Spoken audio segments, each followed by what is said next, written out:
I want to share with you a terrible message strategy to send out to people on LinkedIn. My name's Joe Lodgy, and I've been in recruitment for coming up to a decade, and I receive hundreds of messages a week from people looking for jobs. I want to share an example of what not to do.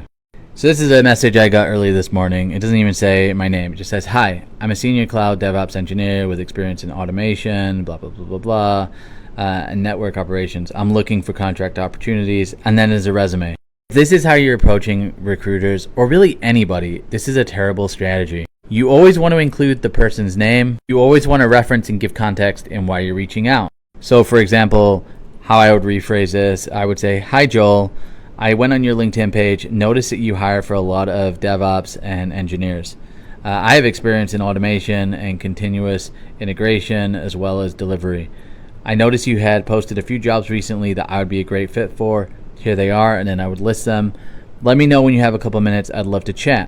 What I did with that message was I mentioned that I had checked out my profile. So I said, "Hey, I went actually on your profile and looked, and it looked like you're recruiting these roles.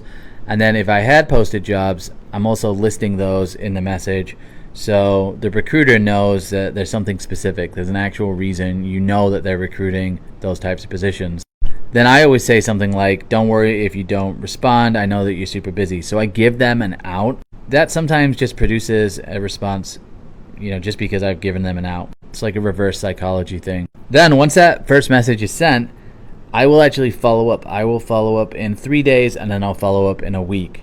I use this technique all the time with my own business where I'm setting up sales calls.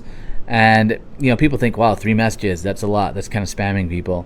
But the highest response rate that I get is actually on the 3rd message. And a lot of people are really appreciative because the LinkedIn inbox is pretty terrible and it only stores a few messages at the top. So if you're going to reach out to a recruiter, you've got to be short, you got to be specific, you got to be personal, and you got to give them a reason of why you're a fit for one of the roles they're recruiting on. If you're just saying hi and then sending your resume, that strategy is not going to work. And literally you are wasting money because it costs money to send emails to people.